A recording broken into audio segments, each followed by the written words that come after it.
Hey, what's up, America? So, a recent poll was done among 2,000 young people. Those are young people under the age of 25, when they figured that they should get their first home, when they figured they should start a family, when they figured they should retire, and all those type of questions. And the answers they gave to these questions were fucking ridiculous. So, of the people that were asked, most of them said that they should be able to get their first brand new car by the age of 25, followed by a first new home at the age of 30, start a family, have a second kid by the age of 32, and of course, here's the big one, retire by the age of 44.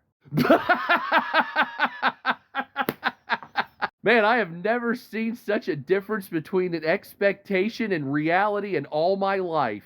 So, let me tell you how shit's really gonna go. Based on current trends, you're gonna be living in your parents' basement until you're the age of 26 when you finally get out of college. You'll be buying a used car your entire fucking existence unless you get very lucky. You will not own a first home initially. You will live in an apartment no matter what until you meet that girl, and then you'll both live in an apartment while you work together. You'll have your first kid while living in that apartment. And only after both of you working the equivalent of 2 jobs will you finally be able to afford your first starter home at the age of 44 when you thought you were going to retire. Oh, and that $10,000 down payment, you thought it's going to be close to 140 grand at that time. So good luck with that. And just let me give you a spoiler alert here. The age you will retire is death. So whatever time you die in your life, that's when you're going to retire. That's about the realities of how it is now. You're going to spend most of your paycheck on health care for you, your wife, and your children that you'll never use. And when you finally need it, you won't have enough to survive. I can guarantee you that. And so if you're really, really lucky, by the time your life is almost over, you won't have to choose between buying medicine and eating cat food.